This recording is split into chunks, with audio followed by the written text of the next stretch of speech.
Tonight we report on a crash in Coulee City that killed 2 teenagers, and the Moses Lake community welcomes back the high school wrestling team. What's happening in sports, Bob? Thanks, Alan. Moses Lake brings home its first team wrestling title in over a decade, and the Moses Lake girls basketball team repeats as district champion. Let's take a peek at our Weather Center forecast. Hello everyone, I'm Chaslyn Rodriguez. No precipitation is expected with mostly clear skies and temperatures above the normal. Now let's see how long that lasts for our area. I'll have all the details for you in just a bit. I'm Alan Troop, and we have all this and much more on iFiber One News. From the iFiber One HD studio here in the heart of the Columbia Basin, this is iFiber One News. Your #1 source for local news, sports headlines, and our very own Weather Center forecast covering the entire Columbia Basin. This is iFiber One News, and it starts now.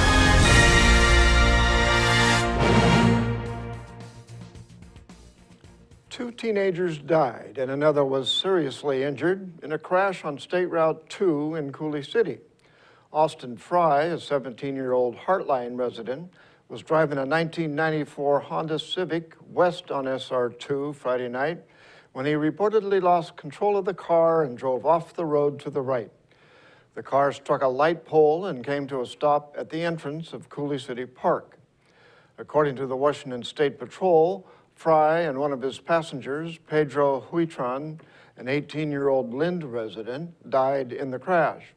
A second passenger, a 16-year-old Lynn male, was injured and taken by MedStar to Harborview Medical Center in Seattle. The State Patrol determined speeding was likely a factor in the crash, and the investigation continues. Moses Lake High School wrestlers returned home Sunday night as state champions and were greeted with an outpouring of community support. Reporter Joe Utter has the story. Moses Lake High School wrestlers returned home from Tacoma Sunday night as 4A state champions for the first time in 15 years. The team was greeted by nearly 200 people at St. Cayuse Square to celebrate the team's win at the MAC Classic Friday and Saturday at the Tacoma Dome, as well as individual state champions Trey Long and Hudson Masseth. Assistant coach Ariel Garza said the hard work throughout the year paid off and is hoping to keep the trophy in Moses Lake for years to come. These kids deserve this. They work hard, they work out tremendously, and sometimes I don't know if we praise them enough, but this is amazing. For what you guys are doing right now for these kids is making it all worth it, and we're wondering why we're running and why we're doing stairs and why we're doing more push-ups. Well, it's for this right here. And it's for all you guys out there and the support you give us. So thank you, and thank all of these guys and all the other ones out here that help out with this program. And God willing, this thing will stay in Titletown forever. It was an emotional return for head coach Jaime Garza, a former state champ himself. Garza took a moment to thank his team and the community support. Thank you guys for showing up. The support is unmatched, and I am privileged to be the coach of these guys, coaching this team. It's been fantastic. They went out there and displayed a great amount of guts, courage, and I'm pleased with them. I can't thank you guys. I can't thank the coaching staff. They are just as much as involved as these kids were, and I'm so thankful for all the efforts that you guys came out and dedicated your time to us, to these kids, and it means a lot to them. I know it's meant a lot to me. Thank you guys so much for coming out. This is awesome. This is Joe Utter reporting for iFiber One News. One person was injured in a collision with an ambulance Saturday morning on State Route 17 in Moses Lake. Jesse Bulliard, a 33-year-old Coulee City man, was driving an ambulance with the emergency lights south on SR-17 when he slowed for traffic at East Broadway Avenue. Griselda Farias, a 36-year-old Auburn woman, was taking a left turn onto the highway in a 2005 Frontier pickup truck from Broadway Avenue. According to the Washington State Patrol, the ambulance and pickup collided at the intersection. Both Farias and Bulliard were not injured in the collision. Farias' passenger, Candy Farias, a 42-year-old Moses Lake woman, was taken to Samaritan Hospital for her injuries. And now we take a look at people being sought by law enforcement. This is Sheriff Tom Jones with the Grant County Sheriff's Office. Each of the people you see here have a warrant for their arrest. If you see any of these people, we ask you do not attempt to detain or apprehend them, but call us at 509-762-1160 or send us an email at crimetips@co.grant.wa.us. If the person is presenting a danger, call 911. With your help, we can bring these people to justice and make our community safer. Short break, and we'll be right back.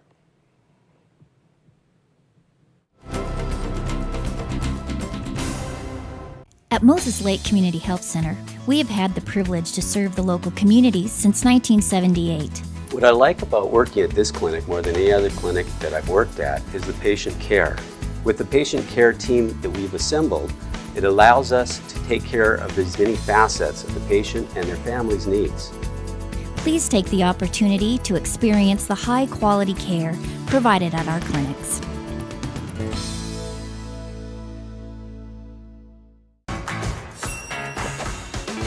When you find out about the DQ $5 lunch, all this food for only $5, you gotta tell people about it. So I situated nice. Frosty drink next to this juicy grilled burger and fries. Get my sundae, boom. I just dropped a $5 lunchogram on all my friends. Get ready for a little $5 envy. Michael, we like your style. The $5 lunch. Entree, fries, drink, plus a sundae. Only at your DQ. This is fan food, not fast food. Hello everyone, I'm Chaselyn Rodriguez from your One News Weather Center, brought to you by your Bud Clary Toyota dealer. Toyota, let's go places. Nice first half of the week around our area. Seasonable temperatures around the average for this time of year. Some cloud cover, but no precipitation is expected. However, next chance for snow showers Wednesday night into Friday. Showers more towards the lower elevations, and snow is likely, light snow towards the higher elevations and towards the Cascades. In the meantime, let's take a look at the almanac within the past 24 hours. Maximum temperatures in the upper 40s around the average for this time of year. Not as warm as that record high of 62 degrees. And the low, we started off this morning in the lower 20s around the average for this time of year. And for the maximum temperatures for Moses Lake, around the average in the mid-40s, the low in the lower 20s, slightly below the normal, and sun setting at 5:33 p.m. And right now outside your door, our current temperatures in the mid-40s with mostly clear skies. Those winds coming through from the south-southwest pretty calmly, around 4 miles per hour. Calm conditions will remain in control. Some cloud cover will enter our area, but no precipitation is expected. Now coming into Wednesday, overnight, this system approaching from the Pacific will enter our state, bringing us a chance of showers towards the coastal area, some mountain snow, and it may bring us some showers overnight into Thursday, possibly even into Friday. Let's take a look at those temperatures towards the coastal area from the upper 40s to lower 50s towards the Yakima Valley in the lower 60s with mostly clear skies, and towards the inland northwest temperatures in the mid 40s with partly cloudy skies. And now taking a closer look at our Columbia Basin maximum temperatures in the lower 50s to upper 40s. Quincy 52 with mostly cloudy skies, to Royal City 53, Moses Lake in the lower 50s as well. These temperatures are slightly above the normal for this time of year, which should be in the mid 40s for our area. Now coming into Tuesday, tomorrow, mostly cloudy skies. Some cloud cover will enter our area from the north. Maximum temperatures above the normal in the lower 50s, 53 for Wednesday with mostly clear skies, lots of sunshine for Wednesday. Now Wednesday night into Thursday is where we may get that chance of precipitation. Even into Friday, mostly cloudy skies. However, those temperatures will remain above the normal for this time of year, even into the weekend, as you can see right here on Saturday in the mid 40s around the average with partly cloudy skies. And now coming into Sunday, temperatures remain around the normal for this time of year with mostly sunny skies. We'll be right back with sports. What better way to start the new year than in a new Toyota? We're making it easier than ever with 3 ways to save. Your choice of financing as low as 0%, up to $2,500 in customer cash back, or low payment leases on your favorite Toyota model, like RAV4, now just $199 per month. Just pick your favorite Toyota, the best savings options for you, and drive away. It's that easy, so start your year right. For full details, see any of your Inland Empire Toyota dealers today. Toyota, let's go places.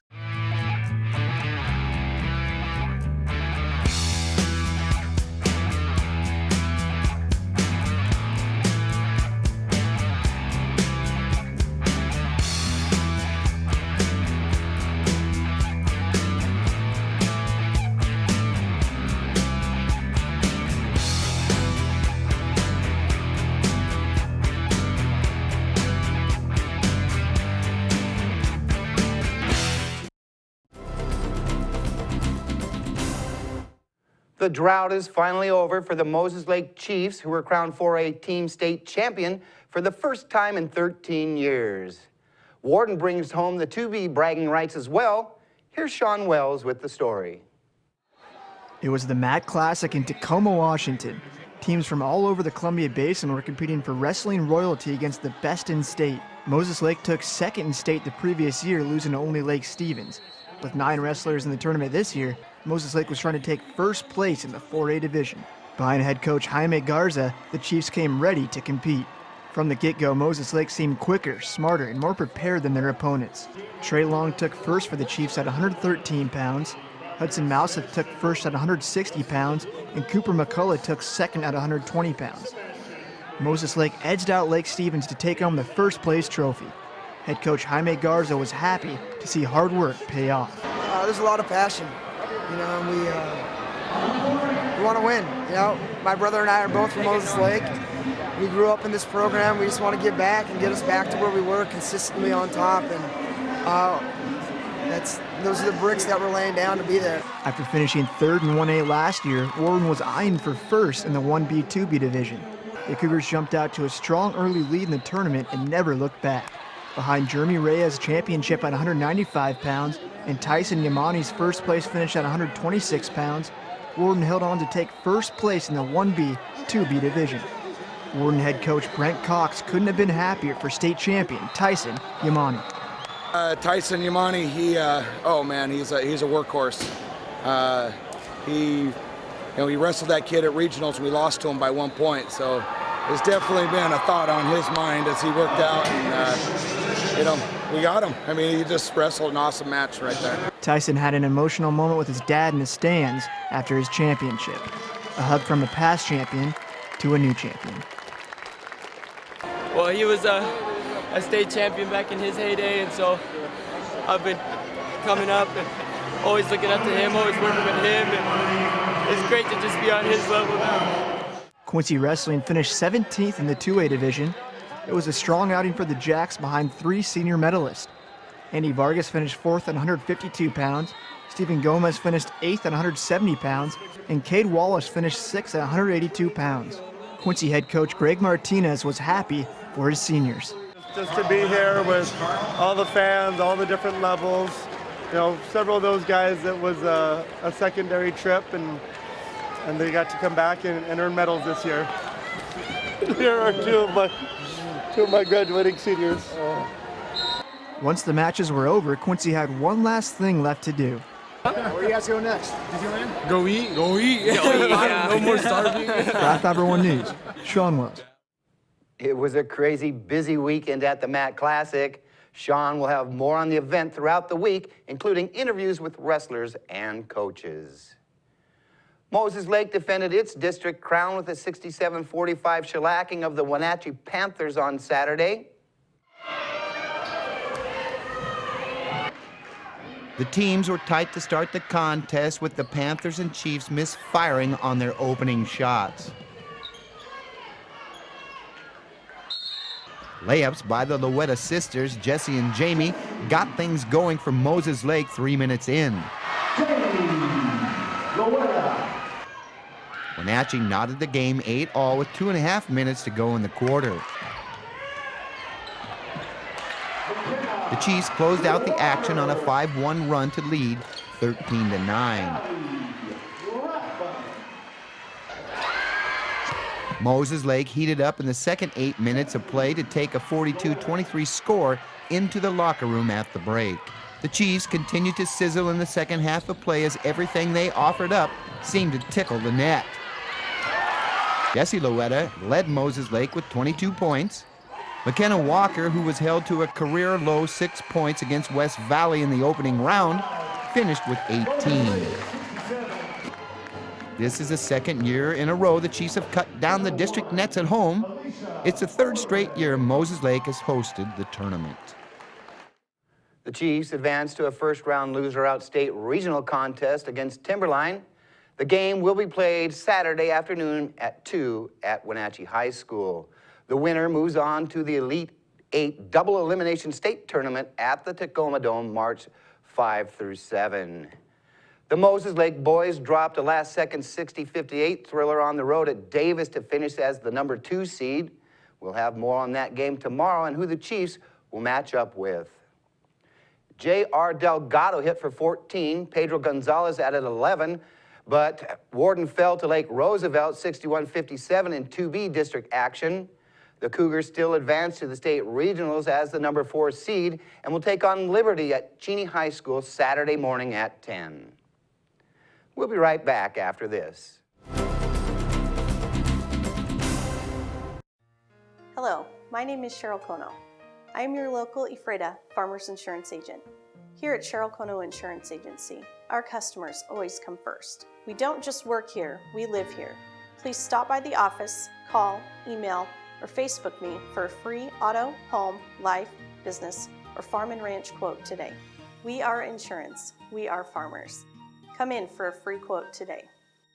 We are farmers. Bum, ba-dum, bum, bum, bum, bum. Well, one thing I knew from being a patient myself was that a dental office is a scary place to come to. And so we wanted everything possible to make sure that our office is a comfortable place for our patients to visit.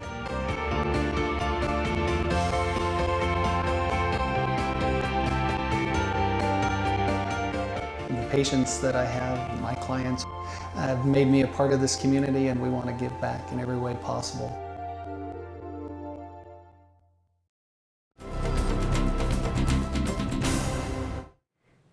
Our spotlight story tonight is about the Grant County Animal Outreach Annual Spaghetti Dinner to raise funds to care for thousands of animals that come through the shelter every year. Reporter Joe Utter has the story. Grant County Animal Outreach held its annual Spaghetti Dinner Friday night at the Moses Lake Senior Center, giving people in attendance the chance to learn more about the center, bid on prizes in a silent auction, and enjoy a spaghetti dinner. Funds raised during the event go to helping hundreds of animals that are cared for by the Outreach Center each month. The event is held each year in February, which is National Spay and Neuter Month. Animal Shelter Director Carmen Dirting said more than 2,300 animals came through the shelter in 2014, and staff set a goal of trying to save more than 2,000 of those animals. Well, at the beginning of last year, we set a goal of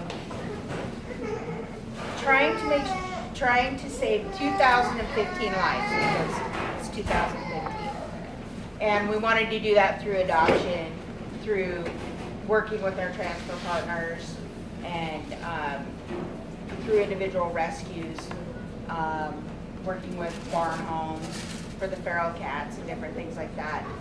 Well, at the end of the year, I was getting worried. I didn't know if we would make that point, but we ended up saving 2,046 animals last year. Moses Lake Police Officer Lucky Atkins also discussed the importance of spay and neutering. Pet owners, spaying and neutering helps.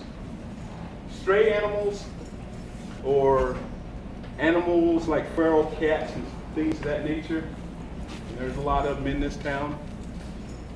Okay, so we need to spay and neuter our pets, but we also need to spay and neuter feral animals if we can get hold of them. Staff announced during the event they are currently working on plans for a new animal shelter. Plans are in the early stages, but Durding said they are expecting to triple their space at a new 10,000 square foot shelter. Durding said they plan to keep the current shelter open when the new one is built. Durding said it can be overwhelming for the animals when the shelter fills up, and the new shelter will allow space for more kennels for cats and dogs. Because our average length of stay on an animal right now is 3 weeks. And so we'd like to have better accommodations for those animals. But with a 10,000 square foot building, we'll theoretically triple what we have right now. The shelter is always looking for donations of cat and dog food, cleaning supplies, and foster homes for the younger animals. The shelter is located on Randolph Road near Moses Lake and can be reached at 509-762-9616. This is Joe Utter for iFiber One News. We'll be right back after this. Have you been to iFiber1.com? The most up-to-date news in the Columbia Basin is just one click away. With news, sports, and weather, you can stay in the know with what's going on in your community. Read your news on the go by visiting iFiber1.com on your tablet or even your phone. Follow us on Facebook for quick updates and discuss the news with others in our area. Your number one news source in the Columbia Basin is iFiber1.com. Check it out today. What's white and yellow and red all over? If you said the local book telephone directory, the one with the purple sunset on the cover, then you're right. In print and online at statewideyp.com, it features up-to-date local maps, community information, and a calendar of events. With a restaurant dining guide with full local menus and a reverse directory, you're sure to find the number you're looking for. It's the best way to get the information you need. Pick up a copy of the local book today or visit statewideyp.com.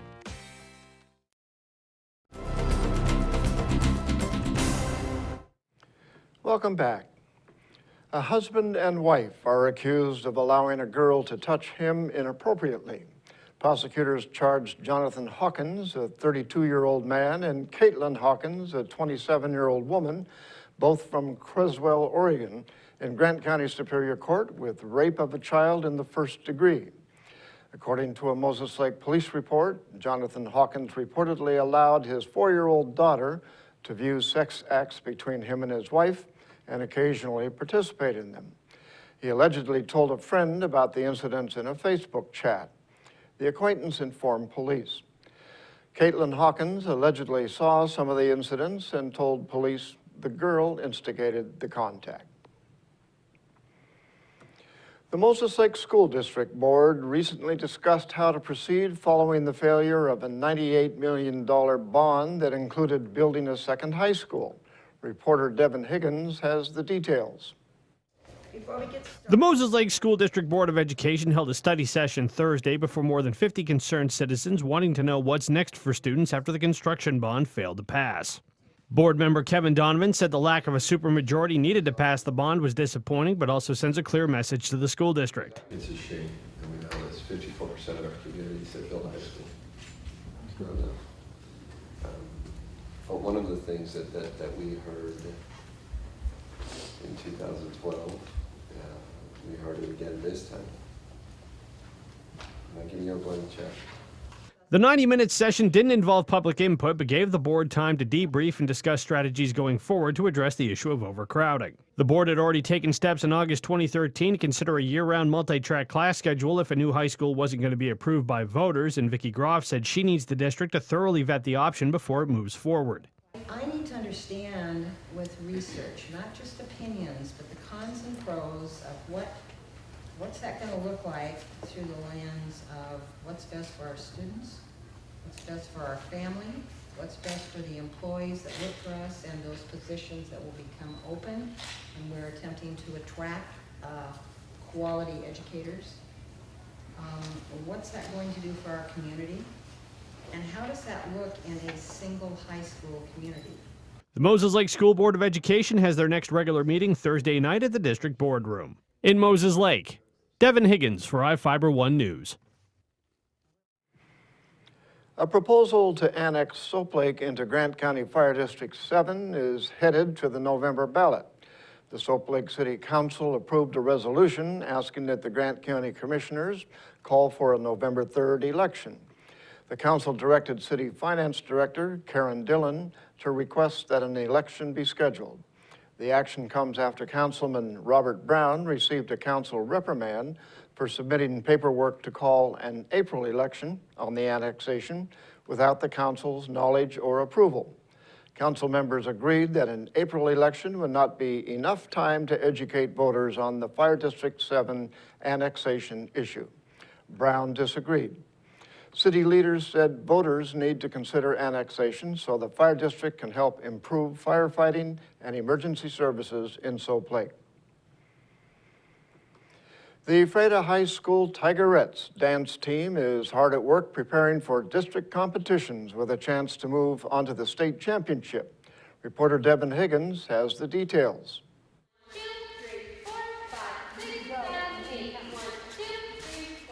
The Ephrata High School Tigerettes might be the smallest dance team around, but they do have some big ambitions. The team spends 2 hours every day after school fine-tuning their routine for the Washington State Dance Drill Coaches Association's regional competition in Pasco on March 7th with a chance to go to state at stake. Coaches Sally Katz and Megan Guerra run the team through the paces of mastering both the choreography and technical aspects the judges look for. Guerra was part of the team when she was a student and understands what it means to make it all the way to state. It would be really exciting if we could go to state. I was only able to go one of my 3 years, and they made it last year. I helped out last year as well, so I'm not entirely sure about the year before that, but to go again would be really exciting for them. Junior Samantha Smith said competing against schools with larger teams isn't intimidating once the music starts. It's not really all that intimidating. I would say it's more of the adrenaline rush when you get out there. You're just like, yeah, I'm performing. You know, I mean, it's nicer to have a bigger team because you can throw more elements in there, but I don't really think it depends on the size. It's your strength and your willing to do it and wanting to do it. If the Tigerettes manage a final score of 210 or better at districts, they'll compete at the 2015 state championship March 27th at the Yakima Valley Sundome. In Ephrata, Devin Higgins for iFiber One News. And that's going to do it for us here at iFiber One News. We want to thank you for watching, and we'll see you again tomorrow.